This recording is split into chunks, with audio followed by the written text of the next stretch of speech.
Okay, guys, so little funny story before we get into the tea. So we come back from camping, as you guys know. This weekend we went camping. So when we went camping, we come back and we drove too many cars. So my daughter ended up having to take me back to my car, which was parked at the campsite. So we stopped to get gas, and I asked her because she's cleaning the windows, and I'm like, hey, let's go through the car wash. I'll pay for your car to get washed. And she's like, no, that's okay. And I'm thinking, why wouldn't you want to get your car washed? Because she's getting ready to go back to college. She actually lives on campus. And so she's like, no, that's okay. And I'm like, why wouldn't you want to, get your car washed? Brand new 2020. Let's keep that car blinging for Jesus. And so she's like, I asked her again, and she's like, Mom, I said it's okay. And I'm thinking the car is really dusty. Like, why wouldn't she want? I mean, it's clean on the inside. She always keeps it like pristine, like she don't play. But the outside was looking real dusty. So I said, well, okay. So she takes me back to my car, and I'm thinking she ain't gonna get her car washed, but I'm gonna get mine washed because mine ain't about to be sitting here looking all dusty and dirty and just ran into the mud.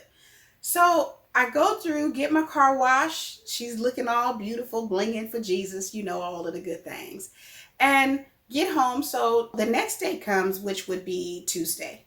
So I come outside, and it's looking like really weird. They're real like almost ambery, but not quite so. It was just a weird look, real hazy, real dingy looking. And I was like, I don't know about what this weather is looking like. And it was also windy too. So that was a little, off. And I was like, dang, I just washed my car yesterday. Now the wind is blowing today. And now it's going to be, with the wind, it blows like dust and all the things. And now my car ain't going to be blinging right. So then I go into work, get off work late, come outside, and there's ash all over my car. Like you can see the ash. I was like, oh my God. Folks, I don't know where my discernment went. I think it's in Alaska, and I actually needed to go ahead and catch a flight, fly there, go get it and bring it back, because I was just like, oh my gosh, now ash is all over my car. And you could literally see it. When I got in my car, you could see the little flurries just flying off my car. I was like, oh. So she had the discernment, my daughter. I did not. I had to ask the Lord for forgiveness. Like, what was I thinking? Anyhow, without further ado, let's get into the tea.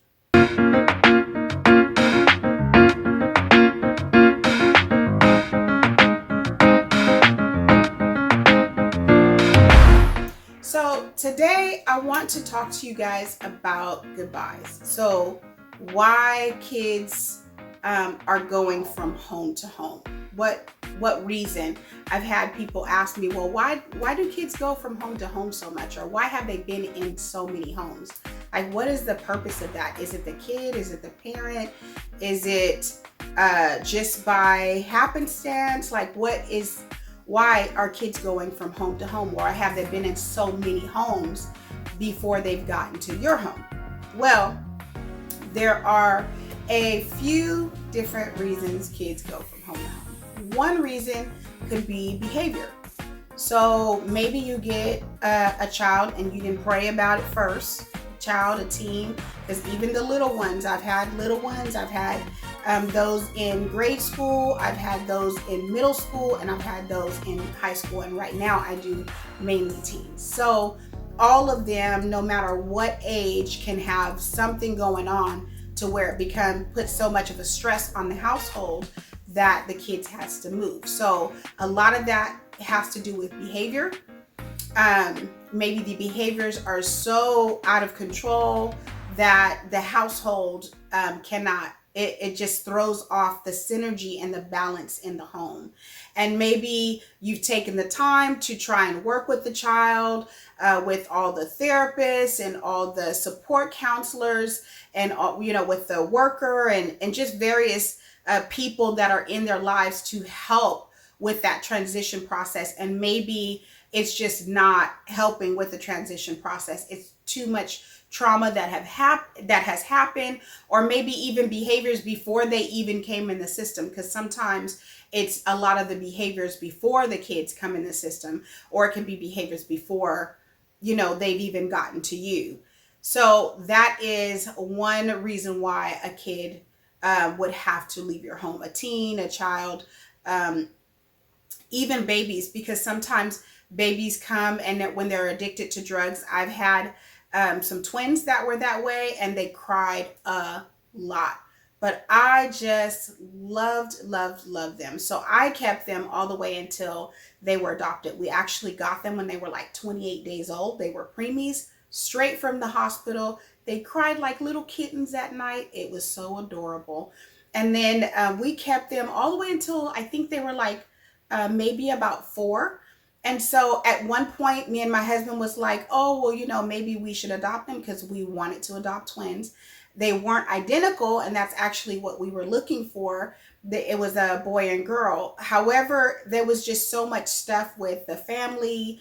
One minute the family wanted to take them, then the parents came back into the live, and it just was too much confusion and drama. So we ended up not adopting them, but we did keep them until someone else came and adopted them.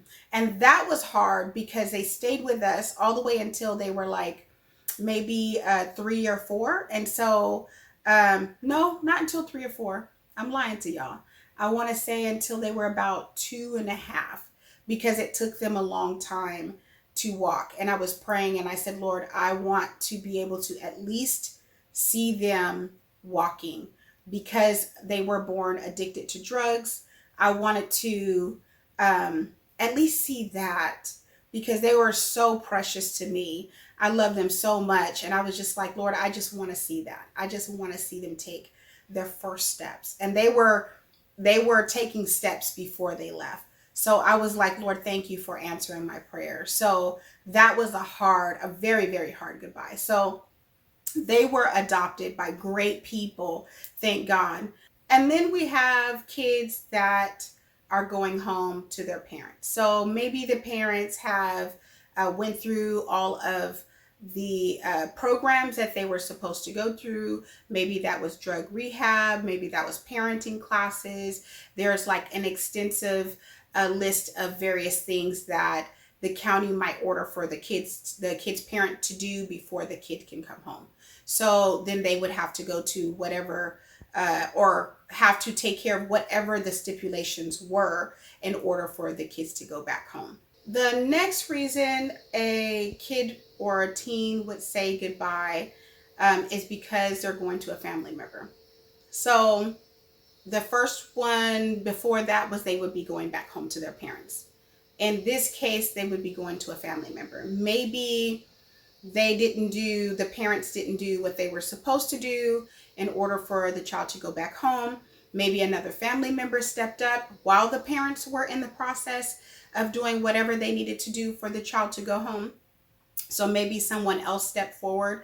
Maybe a family friend stepped forward to take the child until the parents can go ahead and go through whatever the stipulations are, whatever the process is for them to go back home. But we have a family member or someone that knows the child or is connected to the family in some way that might say, oh, you know what, I can take the child. I'll go ahead and go through the resource parent process, which we also talked about that in the last video, that there's a process that even family friends and family members have to go through in order for kids to actually go to their home. And then we have maybe the parents in the home that the kids went to don't feel that it's a good fit. So if in that case, then the parent themselves would give a 14-day notice. And in that 14 days, which 14 days, folks, is long. It might seem like it's not, but when we're talking about business days, that's nearly a whole month. That if you get a child and you and the child are just not clicking, you are required to keep the child for 14 days. That is very, very hard. We had a child, and And the child actually was the one that gave notice because they felt like it just wasn't the right fit. She had been here for like 10 months. And it really wasn't that it wasn't the right fit. She just was a lot of work, I might say. Just a lot of work. It was a lot of drama, just a lot of stuff going on in the home. It really disrupted the balance in the home, the spiritual balance in the home, the family environment in the home. It disrupted a lot of the other kids in the home and them being able to work with a peace of mind, whether it be school or just getting along. She just had a really rough time. So she opted to leave. When she opted to leave, that actually, because she had already been to so many homes and there was the same issues and there was still no resolve or no change in the behavior, then she was moved to a group home. So, and that does happen too when kids have gone from so many homes that the behavior has just been too extreme, and however many homes that is, then they will then put them in a group home if they cannot find a home that is suitable for the teen or the children to go to. So then that would they would opt to put them in a group home. And then we have when you don't feel that it's the right fit. Maybe you're saying, we don't, we're just not getting along. It's just too much going on, because sometimes you get kids that want to run your house. They want to control everything. They think that they're the parents because they're parentified in some way, because maybe they had to be the ones to be there for their own siblings and help raise their own siblings when mom and dad were like off on drugs or whatever the case may have been. Then they are so parentified, they want to come in and think that they're supposed to tell you what to do in your own house. Yeah, no, that doesn't work here. But we have had kids like that. Some kids eventually turn once, we consistently let them know, hey, you're the kid. It's going to be okay. We love you. We're here to help you. We're here to actually be parents to you. I understand what you went through in the past, but you don't have to do that here. It's going to be okay. And with some kids, telling them so many times because maybe they're uncomfortable or maybe the trauma they went through, they actually had to be the parent to their own parents. And so maybe that's why they would then come in and have that parentification where they feel like they need to parent you. But your reassurance to them that it's going to be okay, that maybe you even have their siblings and they're still trying to parent their siblings, but yet you're there to be the parent to them all. So eventually, I know we've had several sets of kids like that, teens and kids alike. And once they got comfortable with the fact that, hey, I can just kind of relax and be a kid, like it's going to be okay, then things kind of went a little bit smoother. So you have, in some cases, it actually works out. In some cases, it just doesn't. Maybe the kid is just too disrespectful, it's just too much drama, too much confusion between the child and the parent. And we've had some of those kids where we've actually had to say, it's just not going to work with them being here. Because we also have to take into consideration that we have other kids. And with the other kids that we have, they're looking on. And if they're looking on at kids coming in or teens coming in and they're disrespecting you and they're behaving any way that they want to behave, and there's no change in the behavior in spite of the consistent redirecting, then that would be a time that we say it's just not going to work here, because we need everyone going in the same direction. I mean, everybody's not going to have the same mind, but the same idea about what we should be doing as a family and what that's going to look like. So in those cases, it would just not be a fit for the parent nor for the kids. So then they would have to then be moved for them to find someone, the agency or the county to find someone that they would then click with. Like there would be just some type of connection that would be made if the kids did not connect here. And then we have the very sad goodbyes, which is death. So I've had two adult daughters because, as I've said in my earlier videos, me and my husband have been foster parents for the past 19 years. In January, it'll be 20 years. So we are very seasoned foster parents. We've had over 150 children. And of the 150 children, we've had two deaths, and they were adults. And so our adult children, and they left behind their children. And so that has been extremely, extremely hard for us. It was hard on the family. Yeah, it was a very eye-awakening moment. And even for my own daughters, I know my two daughters' deaths, no, they weren't at the same time. They were in maybe a year behind each other, a year or two behind each other. It caused my own daughters, and even my daughters in love, to wake up to the realization that life is too short to hold grudges. Life is too short to not forgive. Life is too short to be petty, because we don't know when our last moment may be on this earth. But we want to make sure that whatever that looks like, that we are acting in love, that we're speaking in love, that we're behaving in love, and we're behaving in a manner that displays that love, like their siblings can see that love.